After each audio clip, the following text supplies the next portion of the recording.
শুরু করছি ক্লাস 8-এর পঞ্চম অধ্যায়ের শর্ট প্রশ্ন।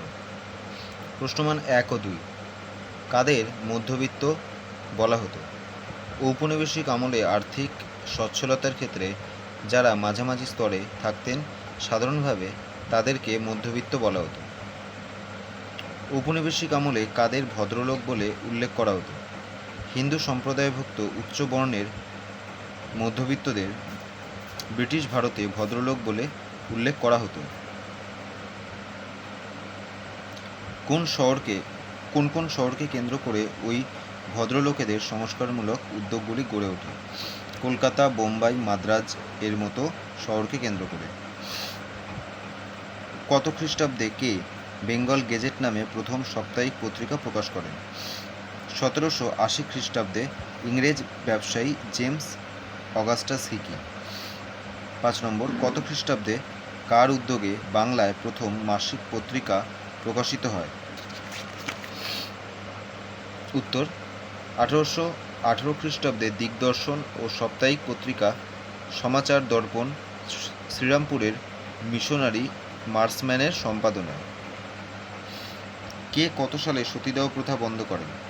রাজা রামমোহন রায় 1829 খ্রিস্টাব্দে লর্ড বেন্টিংকের সহায়তায়। কার দ্বারা কত খ্রিস্টাব্দে হিন্দু বিধবা পুনর্বিবাহ আইন চালু করা হয়?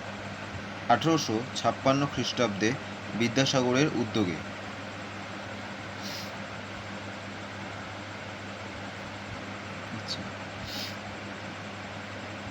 নব্যবঙ্গ বা ইয়ং বেঙ্গল গোষ্ঠী কাদের বলা হতো? কলকাতার হিন্দু কলেজের শিক্ষক ডিরোজিও তার ছাত্রদের মধ্যে স্বাধীন চিন্তাভাবনার বিকাশ ঘটাতে সাহায্য করেছিলেন।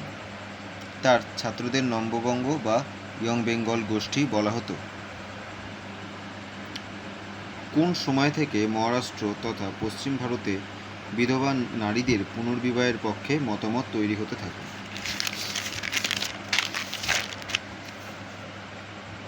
1840-এর দশক থেকে। 10 নম্বর, কার নেতৃত্বে মাদ্রাজ প্রেসিডেন্সিতে বিধবা বিবাহ আন্দোলন শুরু হয়? উত্তর বিরসালিঙ্গম পান্তুলুর নেতৃত্বে। তোমাদের পঞ্চম অধ্যায়ের থেকে এই 10টি প্রশ্ন আজকে লেখানো হলো।